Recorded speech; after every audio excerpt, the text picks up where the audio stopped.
अस्सलाम वालेकुम। आप देख रहे हैं रियलिटी नाउ। मैं हूं अली सरवर। सबसे पहले लाखों करोड़ों अरबों दुरूद सलाम हुजूर अकरम सल्लल्लाहु अलैहि वसल्लम की ज़ात अक़दस पर। और उसके बाद हम बात करें जी, कराची में मौत सरेआम बिकने लगी है, बल्कि बंटने लगी है।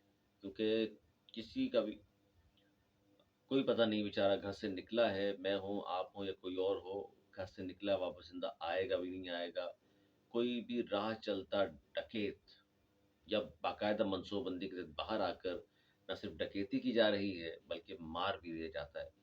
सुजानी टाउन में 32 साल ज़ोहेब इरफान को, नौजवान बेचारा इकलौता था वालिदैन का, सुजानी टाउन ये अब्दुल्ला मोड़ के करीब मामू की गिरफ्तारी के लिए आया था और वापस घर जा रहा था। लियाकताबाद का रिहायशी, उसको मार दिया गया।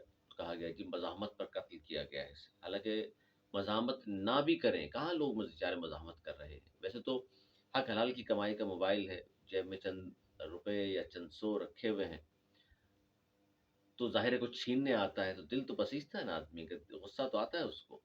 तो हल्की फुल्की मज़ाहमत क्या, या हल्का सा गुस्सा का इज़हार भी आपने कर दिया, फिर तो मारेंगे ही 100%।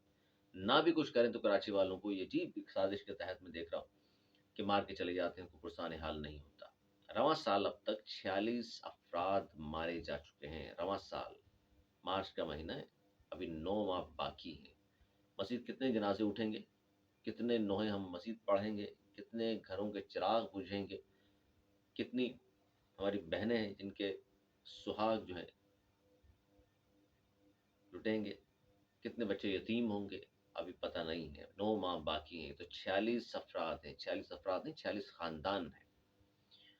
और मैं बार बार जो बात करता हूँ आपसे कि देखिए, आज एक वीडियो बड़ी वायरल हुई और शुतुरमुर्ग पे फिर बहुत सारे लोगों को बहुत बुरा लग जाता है। हालांकि बात हमने इस्लाही की थी कि जनाब, शुतुरमुर्ग का या जेडीसी का या अब्दुल रिजवी साहब का या छिपा या दीगर सैलानी, इनके खिलाफ कोई नहीं है। कुछ इक़दामात ऐसे हैं जिस पर लोगों के तहफ़्फ़ुज़ात हैं। अभी पेड वर्कर पीछे लग जाते हैं कि जनाब क्या कह दिया आपने। अरे भाई, क्या कह दिया? आप भी दलील से बात कीजिए। अगर जेडीसी वालों ने अच्छे काम किए हैं तो कौन नहीं सराहता यार उन्हें। भाई, कोविड में काम किया, सैलाब ज़दगान के लिए काम किया, मेडिकली हवाले से बहुत ज़बरदस्त किस्म का वो काम कर रहे हैं, आईटी के हवाले से काम किया, गवर्नर साहब ने बड़ा अच्छा। लेकिन ये दस्तरखान के हवाले, आज वीडियो वायरल जो मैं चाह रहा हूँ उस पर फिर बात करूँ कि एक डकैत पकड़ा गया, मुल्तान से उसका ताल्लुक, यहाँ आया हुआ, तो किसी पार्क में सो जाते हैं, कैंट स्टेशन पे जाकर सो जाते हैं। वो कहते हैं जी खाना नाश्ता ये सारा कुछ मैं करता हूँ जेडीसी के दस्तरखान पर या दीगर जो दस्तरखान यहाँ मौजूद है कराची में, दीगर इदारों की, वहाँ इन मुरगन ग़िज़ाएँ इन दस्तरखानों पर खाकर पल रहे हैं। डकैतियाँ भी कर रहे हैं, हमारे ही भाइयों को मार भी रहे हैं, बच्चों को यहाँ यतीम भी कर रहे हैं। और फिर ये सिर्फ जेडीसी का मसला नहीं है। जब कोई खाना खाने आ रहा है, खाना भूखों को खिलाना बहुत अच्छी बात है। और जेडीसी वाला हो, सैलानी हो या कोई और किसी और का दस्तरखान हो, ज़ाहिर है शादी कार्ड या डोमिसाइल देखकर तो खाना नहीं खिलाएँगे आप, ना हम चाहते हैं। भूखों को खाना ज़रूर खिलाइए, लेकिन हमारा फिर वही मतमए नज़र ये है कि जनाब रोज़गार फ़राहम कीजिए। सेठ ने 100 ठेले दे दिए, 100 लोगों को रोज़गार मिल गया, अल्लाह ताला बरकत देगा उनके काम में। लेकिन हम ये कहते हैं, जैसे हमारे दोस्त ने मुझे कहा, पंजाब से उनका ताल्लुक है, कहते हैं यार ये तो पूरा कराची खैरात ज़कात पे पल रहा है। हम तो देखते हैं जहाँ देखें कराची वाले खाने खा रहे हैं। मैंने कहा यार अब फिर वो ताज्जुब की बात हो जाएगी जब मैं ये कहूँगा कि इसमें कोई भी मकामी खाने वाला नहीं है, सफ़ेद पोश नहीं है, मसाकीन इसमें नहीं है, होंगे तो चंद ही होंगे। अक्सरियत की बात कर रहा हूँ, अक्सरियत नहीं है। कराची वाले भाई 30-35 हज़ार जो कमाता है ना, वो फ़कीरों को दे रहा होता है, वो हाथ फैला कर खड़ा नहीं होता। और सफ़ेद पोश मसाकीन कैमरों के सामने आके इस तरह बाहर सड़कों पर बैठ कर अफ्तारी करेंगे या खाना खाएँगे या सहरी करेंगे? हो ही नहीं सकता। और हमारा जो मतम नज़र है, बार-बार हम ये कह रहे हैं जनाब कि कराची वालों को भीख मंगा साबित ना करें आप। कराची वालों को ये मत साबित करें पूरे पाकिस्तान के सामने कि कराची वाले ही सारे खैरात का खाना खाते हैं, क्योंकि उनके पास है कुछ नहीं। आप भीख मंगा ना बनाएं पूरे शहर को, हाथ फैलाने वाला ना मिलाएं कि खैरात ज़कात पे पल रहे हैं यहाँ के कराची के मकामी शहरी लोग। हम ये कह रहे हैं भूखों को ज़रूर खाना खिलाएं, ना शनाख्ती कार्ड चेक करें, ना डोमिसाइल चेक करें, लेकिन रोज़गार की बात क्यों नहीं करते भाई आप? रोज़गार दें उनको। सेठ ने 100 दिए ना ठेले, रोज़गार मिल गया उनको। आईटी के हवाले से आप काम कर रहे हैं, उसमें रोज़गार मिलेगा। जैसे गवर्नर साहब ने कहा है आईटी के हवाले से उन्होंने काम किया, डॉलर्स कमाना शुरू कर दिया उन लोगों ने। उस पर भी हम कोशिश करते हैं गवर्नर साहब से राब्ता हो और उनसे हम बात करें, उन लोगों से भी बात करें, वो सेटअप पूरा दिखाएँ आपको, क्या वो सेटअप है। जो जेडीसी से या सैलानी से बराह रास्त किसी की कोई दुश्मनी नहीं है, पसंद करते हैं, सब अच्छे काम कर रहे हैं। लेकिन कुछ चीज़ें ऐसी हैं जिस पर क्रिटिसाइज़ करते हैं, तो ये पेड वर्कर्स को जो आप हिला के बोलते हो ना कि इनका जवाब दें, तो बनता नहीं है। जो सफ़ेदपोश या मसाकीन, वो छोड़े, मैं लंबी चौड़ी बात नहीं करना चाह रहा। जो अच्छे काम है उनको हम अप्रिशिएट करते हैं, लेकिन शहर को भिखारियों से भरा हुआ हम नहीं देखना चाहते, सीधी-सीधी बात है। और लोग ताने देना शुरू हो गए हैं। मैं बता रहा हूँ आपको कराची वालों को, खैराती खाना खा-खा कर पल रहा है कराची, भीख माँग कर कराची, ताज्जुब की बात नहीं कर रहा।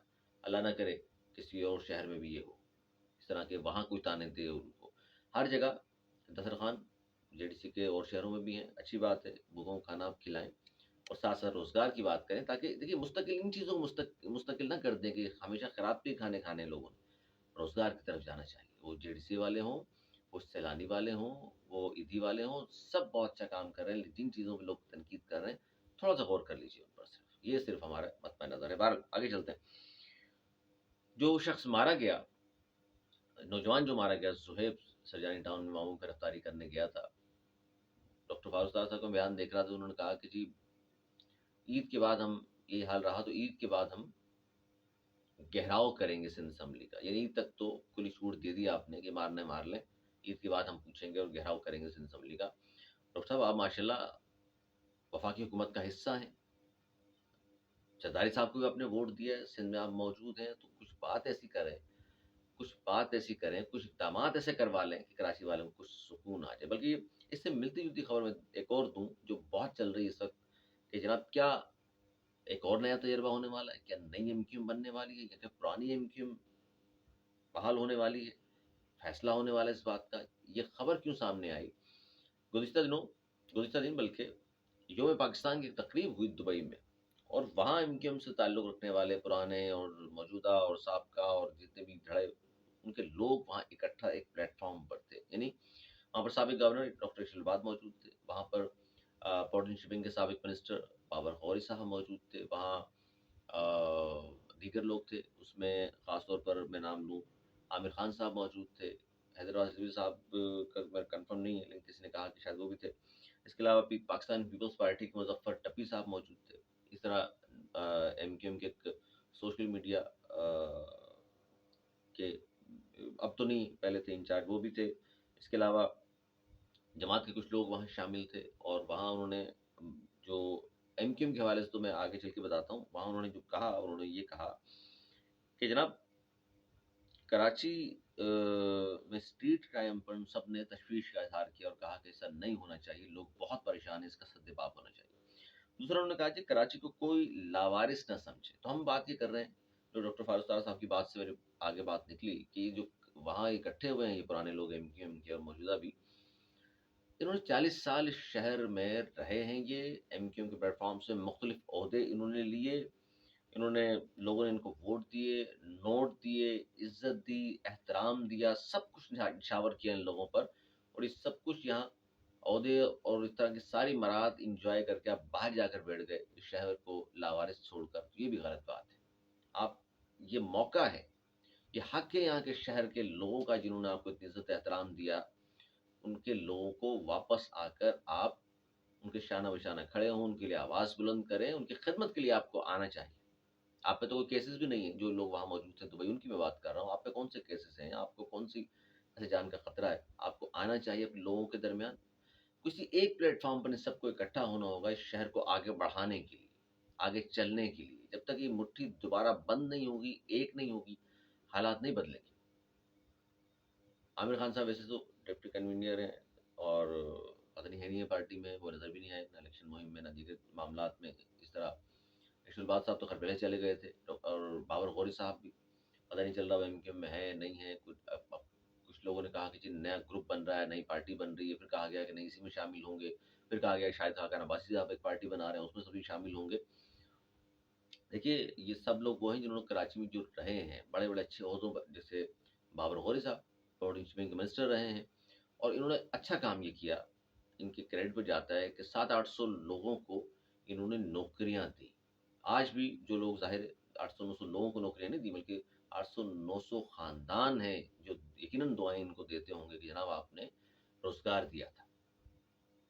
اس طرح دیگر لوگ جو یہاں سے چلے گئے ہیں ان کو اگر اچھے کام کیے تو لوگ یاد رکھتے ہیں ان کو کہ جناب یہ دیکھیے ایک ڈگنیٹی تھی، جس طرح ارشد الباز صاحب کی سب کہتے ہیں جی بڑا بہترین پڑھا لکھا گورنر تھا، بات کرنے کا سلیقہ فن آتا تھا، موجودہ گورنر اچھا کام کر رہے ہیں، عوامی گورنر کا خطاب پا لیا انہوں نے۔ تو یہ ایک نیا گروپ سامنے آ سکتا ہے یا اسی میں شامل ہو سکتے ہیں، یہ بڑی اہم چیز ہے، یہ نئی ڈیولپمنٹ ہے، اور اس پر آگے چل کے میں تفصیل سے آپ کو بتاتا ہوں کہ کیا ہونے والا ہے۔ اور اویس مظفر ٹپی وہاں موجود تھے، پیپلز پارٹی سے ان کا تعلق تھا، اب نہیں ہے، اور وہاں کوئی مارٹ وغیرہ چلا رہے ہیں کیونکہ یہاں باقی جو چیزیں سب لے کے رکھ لی تھی، جو ناراض ہو گئے تھے ان کی پارٹی کے لوگ، پر لمبی داستان۔ لیکن بہرحال کوئی پابندی جن پہ نہیں ان کو آنا چاہیے، ان لوگوں کو اس وقت ضرورت ہے یہاں آنا چاہیے، بیچارے لوگ اس وقت بہت پریشان ہیں کراچی کے، کوئی بھی ان کے لیے، اصل میں خود بھی بیچارے آواز نہیں اٹھا رہے، میں تو بار بار کہتا ہوں یار اپنے لیے تو آواز بلند کیا کریں یار، ان کی طرف دیکھ رہے ہوتے ہیں آپ کہاں آپ لوگوں کو لفٹ کرا رہے ہیں۔ یہ سارے لوگ مجھے معلوم ہے جلد یہاں نظر آنے والے ہیں، لیکن کس پارٹی میں نظر آنے والے ہیں، کوئی نیا گروپ بن رہا ہے، اسی ایم کیو میں شامل ہوں گے۔ چلیں یہ آگے چل کے بات کرتے ہیں اس پہ۔ اچھا اب آ جائیے اس طرف کہ ایم کیو ایم کی چونکہ بات چل نکلی ہے، فیصل واوڈا کی بات ہو رہی ہے، خالد محمود صدیقی صاحب ایم کیو ایم، اچھا اس پہ رؤوف صدیقی صاحب نے تو انقلابی لیڈر قرار دیا ہے فیصل واوڈا کو، اور پھر ایم کیو ایم کے کچھ لوگ کہہ رہے ہیں کہ ہمارا تعلق نہیں ہے، ان کو ضرورت تھی تجویز کنندہ تائید کنندہ کہ ہم نے دے دیا فراہم کر دیا، اس طرح تو نہیں ہوتا، ظاہر ہے کوئی بات ہوئی بھی ہوگی۔ اس پہ بڑا اچھا تبصرہ جو کیا ہے نا، کچھ سب کچھ کہہ بھی دیا اور چپ، ہوتا ہے نا کہ وہ ضرب المثل ٹائپ کا ایک شعر بھی تھا، کچھ کہا بھی نہیں اور سب کچھ کہہ بھی دیا۔ سلمان مجاہد بلوچ صاحب سابق ایم این اے ہیں، بڑے مشہور اور معروف لائر ہیں، قانون دان ہیں پاکستان کے، ایم کیو ایم سے ان کا تعلق ہے، انہوں نے بڑا زبردست تبصرہ کیا، ٹویٹ کیا، انہوں نے کہا جی اشارہ اشارہ بہت کچھ کہہ دیتے ہیں، انہوں نے کہا کہ ایم کیو ایم کا سینٹ کا امیدوار کون ہوگا؟ فیصل واوڈا، شبیر قائم خانی، نجیب ہارون، عامر چشتی، رؤوف صدیقی۔ وہ کہتے ہیں جی آج رات ایڈ ہاک کمیٹی فیصلہ کرے گی کہ ٹکٹ کسے جاری کیا جائے۔ فیصل واوڈا کی پوزیشن مالکوں کے حکم کے حوالے سے مضبوط ہے، سمجھ رہے ہیں آپ؟ فیصل واوڈا کی پوزیشن وہ کہتے ہیں مالکوں کے حکم کے حوالے سے مضبوط ہے۔ مالک کون ہے آپ جانتے ہوں گے بھائی، اس حوالے سے کہ کون ہے مالک، مالکوں کے حوالے سے فیصل واوڈا کی پوزیشن مضبوط ہے۔ دیکھیے ہوگا یہی کہ کہا جائے گا جی ہم تو حمایت ہی نہیں کر رہے، نہ ہم نے ووٹ دیا، اور ووٹ ان کو پڑ جائیں گے، جو مجھے لگتا ہے سیاست یہی ہوتی ہے نا کہ کہہ بھی دیا کہ نا ہمارا تعلق نہیں ہے اور ووٹ پڑ بھی گئے، کیونکہ ایسے ہاتھ کے اشارے سے تو ووٹ جاتے نہیں، خفیہ رائے شماری کے ذریعے ووٹنگ ہوگی، پتہ تھوڑی چلے گا کس نے ووٹ دیے ہیں۔ ویسے بھی یہ پیس پارٹی اور ایم کیو ایم کے مشترکہ امیدوار میرا تجزیہ ہے کہ ہیں، یہ ان کو وہ بھی دیں گے، یہ ووٹ دیں گے، فیصل واڈا تو جیتے گا کچھ بھی کر لیں آپ۔ باقی جو سلمان مجاہد صاحب نے جو بات کی ہے یہی ہوگا، دیکھ لیجیے گا آپ۔ بہرحال کراچی کے لیے آواز بلند کیجیے، اور کراچی پاکستان کا معاشی ہب ہے، 65-70% ریونیو دیتا ہے شہر چلے گا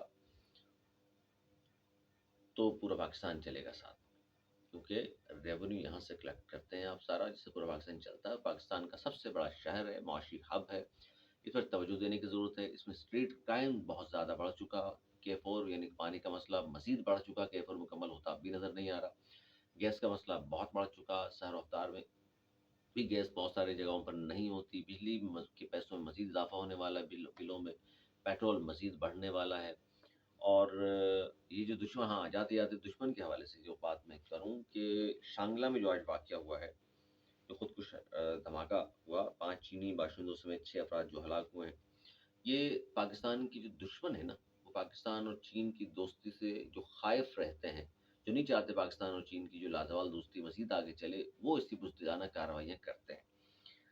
اور جب بھی ہم نے دیکھا کہ سی پیک پر کام کی رفتار تیز ہوتی ہے تو یہ بزدلانہ کارروائیاں کون کرے گا؟ ہمارے پڑوسی ملک، وہ بیٹھے ہوئے رو والے ہندوستان، یہ بیٹھا ہوا ہے افغانستان کے راستے آ کے یہاں اس طرح کی کارروائیاں کھٹکتا ہے نا، پھر عالمی طاقتوں کو بھی پسند نہیں ہے سی پیک، لیکن وہ بن کے رہے گا انشاءاللہ، اور یہ بزدلانہ کارروائی ہے۔